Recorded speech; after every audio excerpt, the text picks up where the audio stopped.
amor. Jesus Cristo, homem, veio ao mundo pra todos salvar. Emmanuel, Deus conosco, Príncipe da paz. Assumiu a culpa de todo pecado, mesmo tão justo foi condenado. Se entregou por nós, o Cordeiro de Deus, seu precioso sangue na cruz verteu. Venceu a morte, nos deu vida e salvação.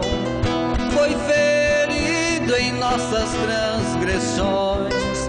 Cristo vive, ele ressuscitou. Foi para o Pai, deixou um Consolador.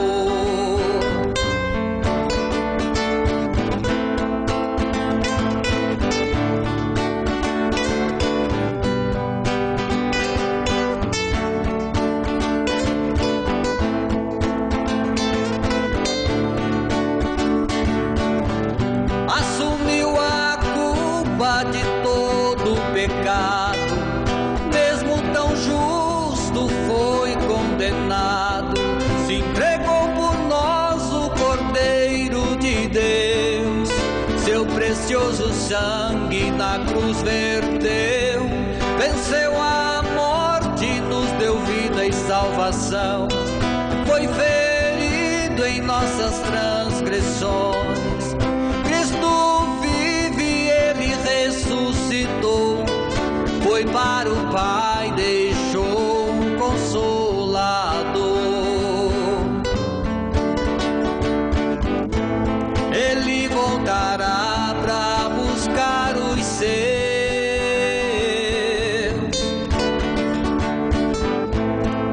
os escolhidos de Deus.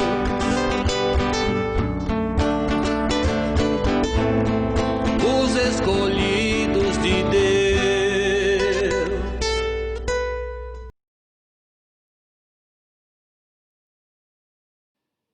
Boa noite, meus queridos irmãos, que a graça de nosso Senhor e Salvador Jesus Cristo seja com todos vocês. Nesses dias nós temos falado às quintas-feiras sobre a igreja como uma convivência prática a partir do Evangelho, né? E como é essa igreja? Falamos sobre o amor, né, uns aos outros na semana passada, e agora nós estamos desejando falar sobre a aceitação mútua entre os irmãos. Isso é muito importante nós compreendermos isso, porque por mais que alguém possa perguntar, é possível a não aceitação mútua entre os irmãos? Pois eu digo que sim. A Bíblia nos mostra, na verdade, que sim, é possível que haja uma igreja em que esteja aflorando a não aceitação mútua. E isso é muito sério. Isso desqualifica a igreja na sua essência como cristã, como que aprendendo e aprendiz de Cristo. Então nós vamos perceber isso olhando ali para a carta aos Romanos, no seu capítulo 15, e nos versos 1 até o 7. Diz assim a palavra de Deus a partir do verso 1. Nós que somos fortes devemos suportar as fraquezas dos fracos e não agradar a nós mesmos. Cada um de nós deve agradar ao seu próximo para o bem dele a fim de edificá-lo. Pois também Cristo não agradou a si próprio, mas como está escrito, os insultos daqueles que te insultam caíram sobre mim. Pois tudo o que foi escrito no passado foi escrito para nos ensinar, de forma que, por meio da perseverança e do bom ânimo, procedentes das Escrituras Sagradas, mantenhamos a nossa esperança. O Deus que concede perseverança e ânimo, dê-lhes um espírito de unidade, segundo Cristo Jesus, para que, com um só coração e uma só boca, vocês glorifiquem ao Deus e Pai de nosso Senhor Jesus Cristo. Portanto, Aceitem-se mutuamente uns aos outros da mesma forma como Cristo os aceitou, a fim de que vocês glorifiquem a Deus. Então, Romanos 15, os versos 1 até o 7. Quando, há mais de 2 anos atrás, eu trouxe esse estudo às quintas-feiras para a igreja, falando sobre mutualidade, né, o cuidado dos irmãos uns para com os outros, eu usei nesse estudo a expressão acolhei-vos mutuamente. Mas, para justificar de fato o texto e o contexto, fica melhor o uso da expressão que estou fazendo agora, que é aceitai-vos uns aos outros. Ela encaixa melhor dentro desse contexto do que Paulo está querendo ensinar para aquela igreja. A carta aos Romanos, ela faz bastante referência a judeus e aos gentios também, principalmente com respeito à salvação, colocando ambos, tanto judeus quanto gentios, sob a condenação do pecado e todos os dois necessitados de serem justificados por meio da morte de Cristo na cruz. Dessa forma, em Cristo, ambos passariam a ser somente o povo redimido de Deus por meio de Jesus Cristo. Efésios vai dizer que Jesus fez dos dois povos apenas um. Acontece que, além da questão judeu-gentio, aquela igreja de Roma, ela precisava lidar com mais uma diferença interna entre os irmãos a respeito do que comer ou não comer. Isso estava trazendo um problema, uma certa divisão entre eles. Então, esses problemas são levantados a partir do capítulo 14. Nós não lemos o seu verso 1, cuja discussão girava entre os mais fracos e os mais fortes na fé, onde, primeiro, o considerado forte, ele cria que lhe era permitido comer de tudo, carnes, vegetais, por aí afora. E o considerado fraco, ele era apenas vegetariano. Além disso, havia o fato de um grupo crer que todos os dias são bons e o outro achar um dia melhor do que o outro dia. Vocês percebem que dentro de uma igreja pode haver desentendimentos e muitas vezes não resolvidos e eles vão permanecendo, o que leva a existir, na verdade, 2 ou mais grupos? Isso é muito perigoso se não tratado à luz da palavra de Deus. Lembremos-nos de 1 Coríntios, quando a carta começa tratando justamente das divisões dentro da própria igreja.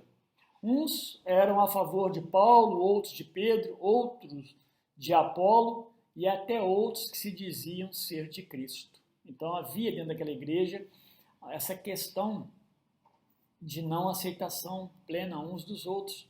E isso gerou grupos dentro de uma igreja maior.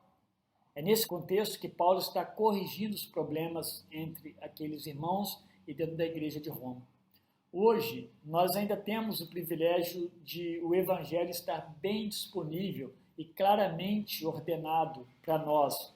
Mas naqueles dias da igreja ali de Roma, eles estavam recebendo o evangelho, ele estava no começo e poucos o conheciam bem. O acesso era muito mais restrito. Paulo vai ensiná-los a aceitarem-se mutuamente, considerando suas diferenças. Elas não afetam as verdades centrais do evangelho, portanto, eles precisavam aprender a conviver dentro de um ambiente mútuo de aceitação. Aqueles que não tinham problemas com o que comer e com os dias estavam entre os maduros na fé, e Paulo começa advertindo-os que deveriam suportar os mais fracos. No verso 1 do capítulo 15 que nós lemos, ele está abordando bem isso aí, relevando, por exemplo, suas possíveis falhas de entendimento com relação ao que comer ou não comer. Mas a partir do verso 2, Paulo coloca os dois grupos no mesmo pé de igualdade sobre convivência mútua. Cada um deve objetivar a edificação do outro. Ele usa o exemplo de Cristo, no verso 3, que também não buscou agradar-se a si mesmo. E no final do verso 5, ele está orando para que Deus lhes dê um espírito de unidade, a exemplo do próprio Cristo. E espírito de unidade é justamente diante das diferenças naturais de uma compreensão a respeito de algumas coisas, das quais Deus não deixou normatização. Então, que houvesse atitude de amor e aceitação comum. Eles precisavam olhar para isso, ver que não há questões bíblicas que condenem tais atitudes e aceitarem uns aos outros. É interessante nós observarmos em como essa unidade afeta e afetava a imagem da igreja que se dizia Igreja de Jesus Cristo. As diferenças não poderiam chegar aos seus corações, onde, pelo poder do Espírito Santo que habita em cada convertido, nós sabemos disso, a palavra de Deus atesta isso, eles teriam uma só voz de adoração ao único Deus. Na unidade de coração e boca, Deus seria glorificado por aquela comunidade. O verso 6 diz isso. E nos mostra quanto é importante essa unidade de espírito, de pensamento, de atitude, considerando as diferenças que não se constituem pecado. Isso fica bem mais evidenciado aqui no verso 7, bem no final.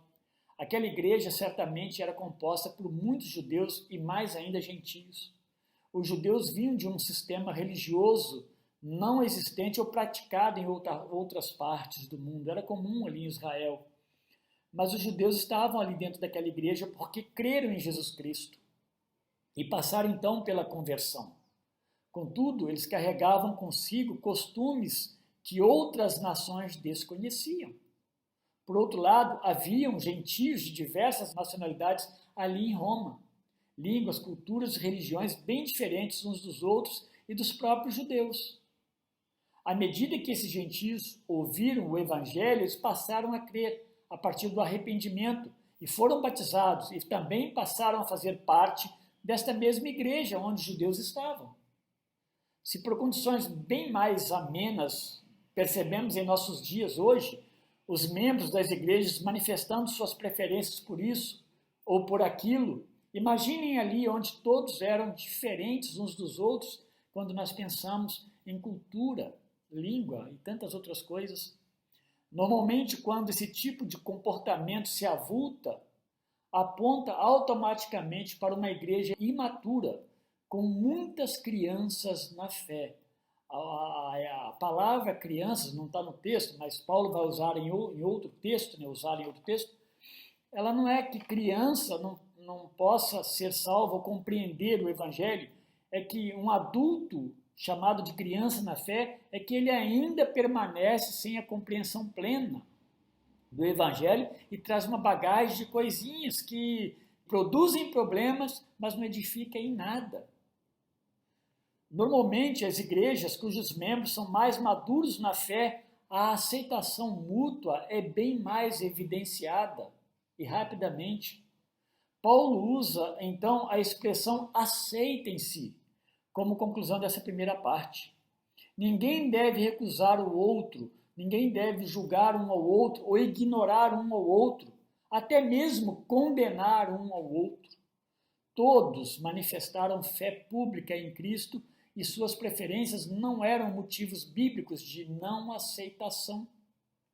A base, então, da aceitação entre eles que Paulo apresenta é o fato bíblico e histórico de que Cristo, ao morrer na cruz por cada um deles, que estavam ali dentro da igreja, judeus ou gentios, os aceitou. Quando Cristo morre na cruz, demonstra que os aceitou indiscriminadamente. Não levou em consideração o seu estado. Cristo não atentou para gosto pessoal, nacionalidade, cor, condição social. Maior pecado, menor pecado.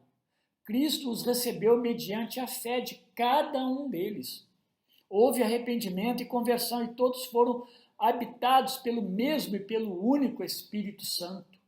Paulo então aponta para o Senhor Jesus, Senhor do céu e da terra, que não agiu com discriminação. E mais, essa aceitação mútua, como Jesus os aceitou, glorifica a Deus. Então, divisões dentro de uma igreja a leva à morte, pois demonstra desprezo ao próprio Deus, à palavra de Deus, ao evangelho de Deus. Mas quando uma igreja vive um ambiente de aceitação comum, os olhares se voltam intrigados para ela, como que perguntando, pessoas de fora, como eles conseguem conviver em meio a tantas diferenças? Então a resposta é porque Cristo salvou-nos. Cristo habita em nós por meio do Espírito Santo. Então, como que já concluindo, aceitar uns aos outros não significa concessões ao pecado ou falta de disciplina dentro de uma igreja, de forma alguma. Não era isso que estava em evidência nos problemas pessoais da igreja ali em Roma. Aceitar uns aos outros mostra o quanto respeitamos nossos irmãos e levamos em consideração suas características e suas diferenças pessoais. Mas respeitamos, conseguimos ver valores no seu modo de vida. Aprendemos também com o nosso irmão. A aceitação asfalta o caminho para a boa convivência, essa mutualidade. A aceitação glorifica a Deus, não permitindo que uns se achem em condição de melhores, do que outros, ou no direito de exercer juízo sobre outro. A aceitação promove um ambiente cristão e um ambiente habitado por paz. Apresenta uma igreja enraizada no Evangelho. A aceitação mútua glorifica a Deus. Irmãos, precisamos cuidar disso. Precisamos aceitar os nossos irmãos, não os seus pecados. A boa aceitação ajuda até na correção dos pecados. Então precisamos. É por isso que o mundo vai olhar com ar e com uma expressão intrigante para a igreja. Como essa comunidade consegue viver dessa forma? E nós sabemos por quê. Nós somos cristãos. E somos cristãos porque somos de Cristo. Nós o recebemos pela fé. Nós cremos e fazemos parte da comunidade de Jesus Cristo. Que Deus assim nos abençoe e que Deus nos enriqueça nessa aceitação mútua. Que Deus abençoe você, meu querido irmão, e vamos orar por isso. Querido Deus, glorificado seja o teu nome. Pai, remove de nós, ó Deus, qualquer tipo de tendência facciosa, tendência de divisão, tendência, Deus, de afastar de nossos irmãos, de não aceitá-los, ó Deus, de recusar o jeito e a forma como eles são e vivem. Formas e jeitos tais que, ó Deus, não se constituem em pecado contra o Senhor. Então, Deus, trabalha o meu coração para que eu seja um cooperador do corpo de Cristo e que minhas palavras, meus atos e as coisas que eu fizer contribuam para a edificação do corpo de Cristo. Em nome de Jesus. Amém. Deus abençoe a todos vocês, meus irmãos, lhes dê um resto de fim de semana na graça dele e no seu amor, na sua bondade também.